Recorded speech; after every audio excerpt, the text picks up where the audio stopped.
Well, of course they do, and they're certainly not devil worshippers. And what happens is I you know. get Christians and Jews that want to only see their interpretation of the story through the Bible that was handed to them, through Emperor Constantine and things like this. And in fact, the Christian Bible wasn't even canonized until the Marcion Bible came out, and Rome was so threatened by the Marcion Bible that they immediately started the putting together the current Bible. It wasn't written by God. Actual Romans, got together and did this stuff.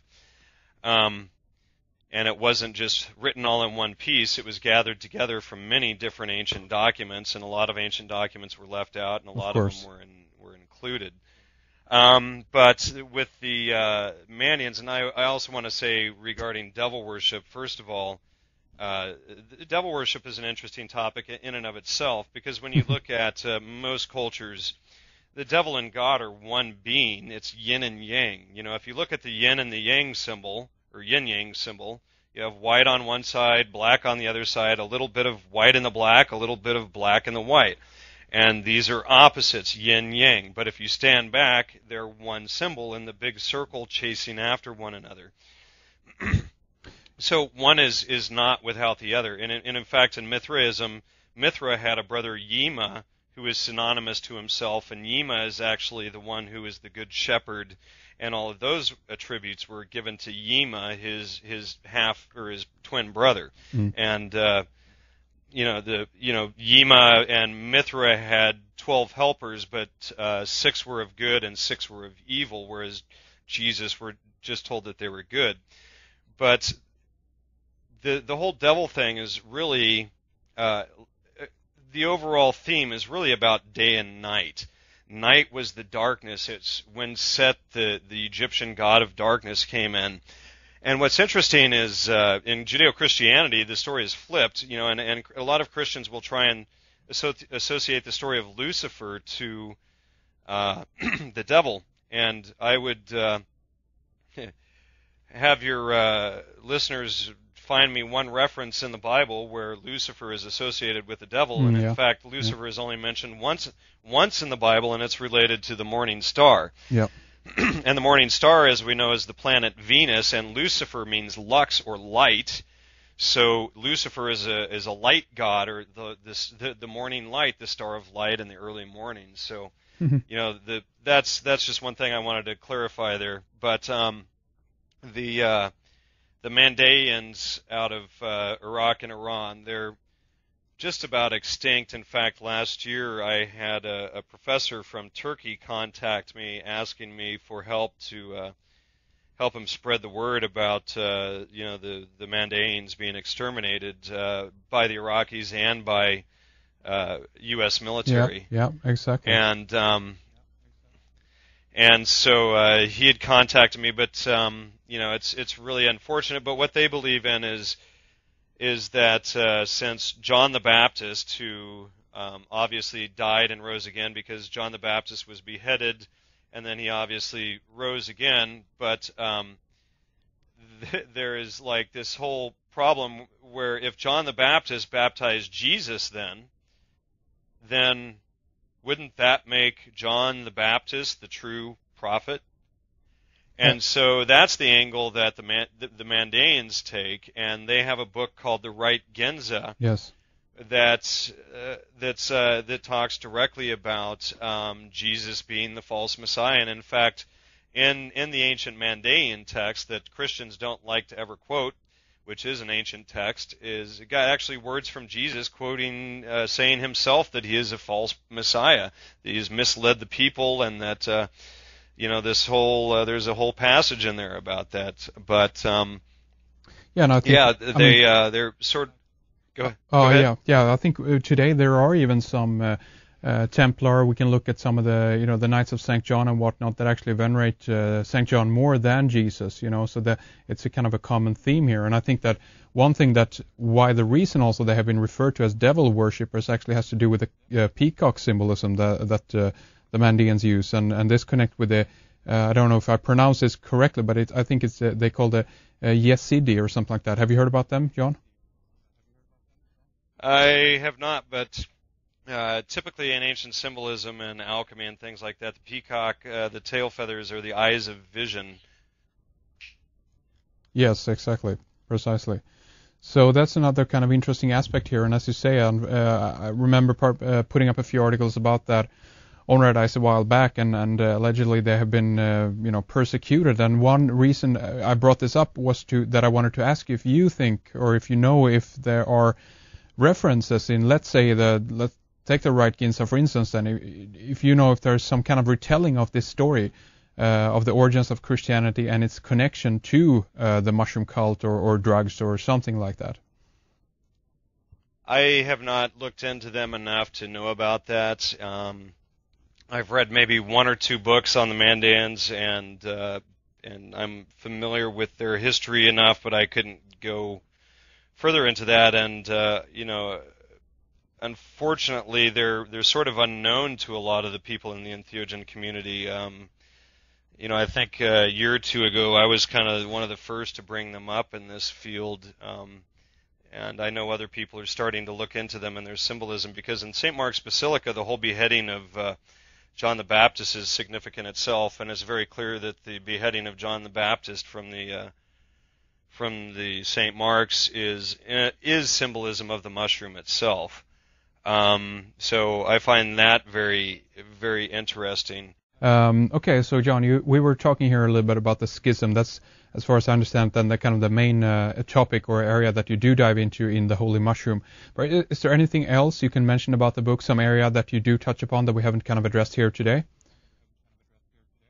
Well, I think I've covered the main areas: is the new artwork, the new textual evidence, and there is actually one thing that I didn't really touch upon is one thing that I decided to do for the sake of the argument, because nobody has done it in the 37 years since Allegro's book first went to print, was actually, as I mentioned earlier, look through all the footnotes and all of the citations and everything. So what I've done is actually in the main body of the text, I quote what Allegro says in The Sacred Mushroom and the Cross in the main text, and then I quote his footnote, and then I quote the original citation. And so when you go through all of the original citations and you see exactly where Allegro got all of his information, a lot more material is revealed, and it shows like that the attacks against Allegro about the chemistry of the Amanita muscaria and things like that were something that he really couldn't have figured out from 1967 to 1970, because as Jonathan Ott, admits in Pharmacotheon, that there was a huge amount of contradicting information regarding the chemistry of Amanita muscaria at that time. And in fact, I had written Jonathan Ott asking him permission to quote that section of the book. It was only like a page worth. It was larger than a normal paragraph citation, which was why I wrote him to ask him if I could use that, just to show from his own research that there was no way Allegro could have figured out the chemistry issue. But he never replied to that specific email because, obviously this book attacks a lot of the positions that he's put out to the public for the last couple of decades regarding Allegro and his research. So, he wasn't too happy about me debunking these areas of his work. But right. There's a whole lot of information, those footnotes and the included citations, including the debate over the Berserker Rage theme, over the Allegro had suggested an Amanita snuff was used, and I actually did find evidence of that reported by Lewis in 2001 of Zulu warriors snuffing Amanita muscaria for warfare. So that was sort of an interesting twist to the story. There was a lot of interesting little things came up in the footnotes, and researching all of that and verifying what Allegro was looking at and pointing out his own errors in those.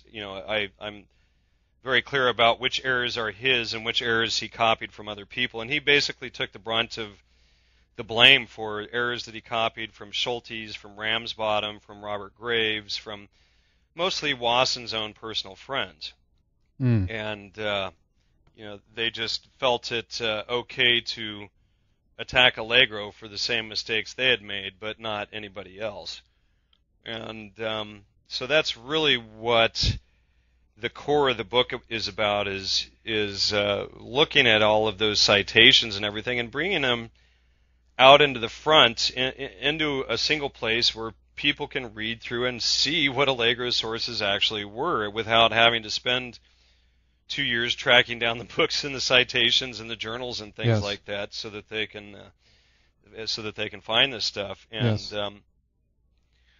the main thing is that out of all of these dozens of statements that Wasson had made against Allegro, from Wasson had said that I don't think I mentioned earlier, but Wasson said that Allegro's newspaper, or the series that he ran in the News of the World, which was actually the Sunday Mirror, it appeared on the headlines, on the front page headlines each day, with titles such as "Jesus Only a Penis," and of course, none of these articles ever appeared on the front page, and none of them had the name Jesus a Penis. None of them had anything of the sort. The only one that was closely related was worshipped by these witches, worshipped orgy or something, and that's like the most sexually oriented one out of all of them, and nowhere is Jesus even referenced as a penis. So it's just there's a lot of meaty little tidbits in the book that I think a lot of readers will appreciate having knowledge on, especially as we move forward and renewing this investigation in academia. Yeah. This is the first book I've done that had solid academic support before it went to print as well. So I've got some pretty big university professors behind it before I published it. Is that who you're kind of targeting here a little bit as well, John? You want to speak to the academic world and maybe not so much to all the people that are just interested in this because of they're into Gnosticism or even into the entheogenic connection here, but you're trying to target and disseminate this info to the academics community, right? Well, that was really the main focus, and I tried to write the book where I don't lose too much of the mainstream interest, and for the mainstream reader, it will give them a very good history of what really took place in this field and where the arguments stand, as well as the new evidence out there. But for the academic and the diehard Allegro haters out there, in the academic community, they've got some serious questions to answer, and I did gear this book to be more academic, and